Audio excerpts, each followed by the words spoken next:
Pap is creamy and soothing, but if you have diabetes or insulin resistance, how you eat pap can either heal or harm your blood sugar control. In this video, I will show you 5 easy tricks to still enjoy pap without fear of sugar spike. And before we end, I will also share how pap can actually enhance your gut health, which is key for reversing diabetes and insulin resistance. Hello, if you just see me for the first time, I am Amara, aka the mom scientist, a biomedical scientist, a metabolic health researcher and coach. And all I do on this channel is share practical tips for reversing diabetes and insulin resistance naturally. So if that's a thing to you, consider subscribing and joining this family of metabolically health conscious individuals. You're welcome to our tribe. First, what is pap? Pap is a high-carb Nigerian breakfast made by soaking millet, sorghum or corn for 2 to 3 days to ferment. It's then blended into a paste, sieved to remove the chaff, and then prepared with hot water to form a smooth porridge. It's creamy, warm and perfect for breakfast and rainy days. But if you have diabetes or insulin resistance, how you eat pap can either balance or spike your blood sugar. To understand why pap causes a rapid sugar spike, let's take a closer look at its nutritional content. Pap is mostly carbohydrate with very little protein, fat and fiber. 100 grams of dry pap, that's pap that has been dehydrated, contains about 80 to 85 grams of carb, 1.5 to 2.5 grams of protein, 0.5 to 1 gram of fat, and less than 1 gram of fiber. That's for 100 grams of dry pap. Now, when you mix pap with water, the carb content depends on its thickness. 1 cup of semi-solid pap, which is about 240 ml, contains 150 to 200 kilocalories, 35 to 45 grams of carb, 1.5 grams of protein, and almost no fiber. That gives pap a high glycemic index of 67 to 85. If you're just hearing glycemic index for the first time, glycemic index is the speed at which the sugar contained in a food get released into your bloodstream. Food with glycemic index of 55 downwards are qualified as low glycemic food. That means they release the sugar content slowly. Food with glycemic index of 55 to 69 are qualified as moderate glycemic food, and food with glycemic index of 69 and above are qualified as high glycemic food. So pap is a high glycemic food, which means that it releases its sugar content quickly into your bloodstream. Now, the glycemic index of pap ranges from 67 to 85. That's from moderate to high glycemic index, which is highly dependent on fermentation, thickness and smoothness. The more fermented, the lower the glycemic index and the better the sugar control.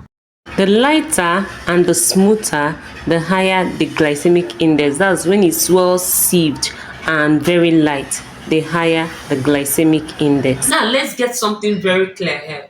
When your pap is less fermented, very light, very smooth, all these properties increases the glycemic index of pap, causing a rapid sugar spike when you eat it.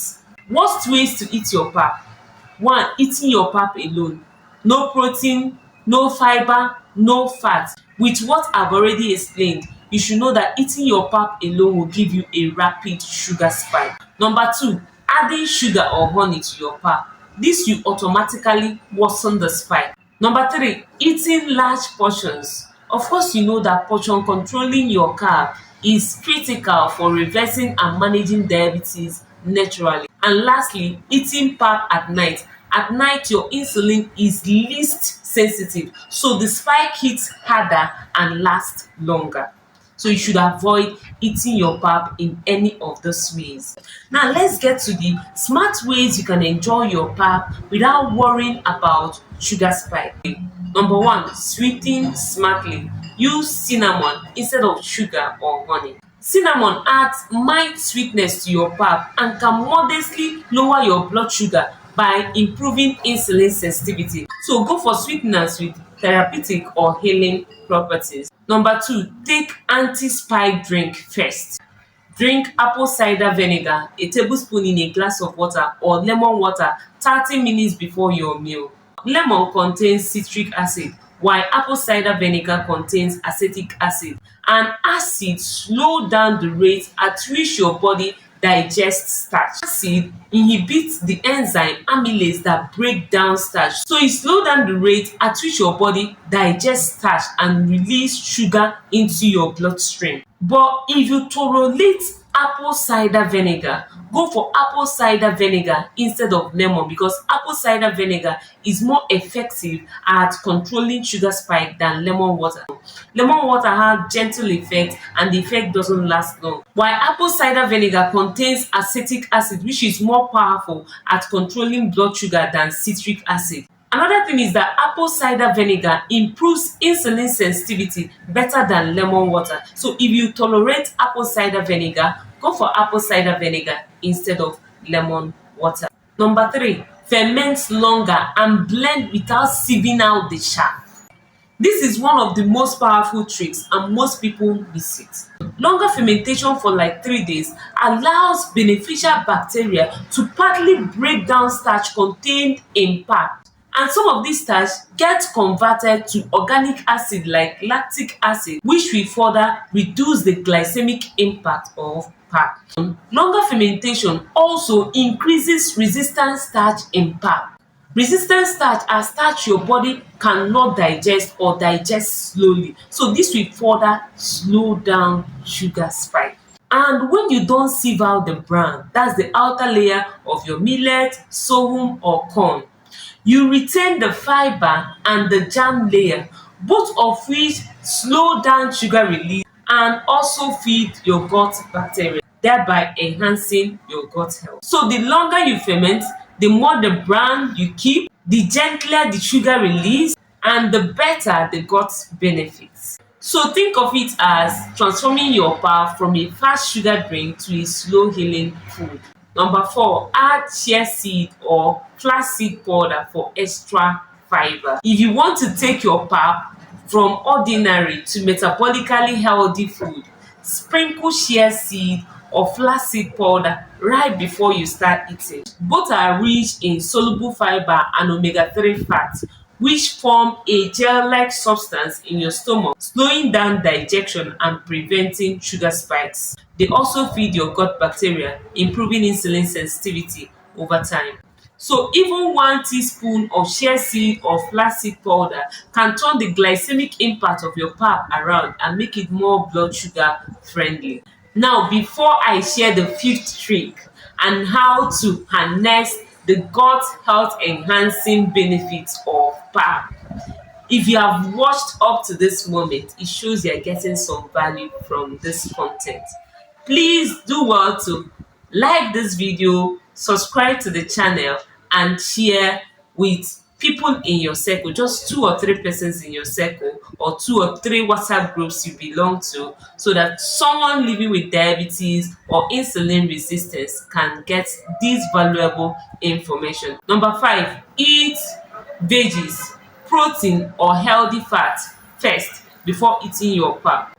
Take cucumber, boiled egg or avocado. Fibers from veggies slow down sugar absorption. Protein and healthy fat also slow digestion and insulin release. Bonus tip. This is my favorite tip and I share it in virtually all my videos on how to eat without spiking your blood sugar, because it's very critical for preventing sugar spike. Move after eating for 10 to 15 minutes. Any kind of movement will suffice. You can squat, you can walk, you can sweep, you can just any kind of movement. Movement opens up your muscle to take up glucose without the help of insulin. So this will help prevent sugar spikes. Now let's talk about how pap can help your gut. When fermented properly, pap becomes rich in good bacteria that support gut health. And a healthy gut health is a key step for reversing insulin resistance and diabetes. Personally, anytime I purge or have my stomach upset, I take pap. It's usually my first go-to remedy and most time it works. My husband also take it whenever he has a running stomach and it often calms it down. Now, there is a way to prepare pap to enjoy these benefits. If you prepare it anyhow, you're not going to harness this benefit. This is how to prepare your pap to harness this gut health improving benefit. Number one, soak for 3 days. That's enough time for the good bacteria to develop and for more resistant starch to form.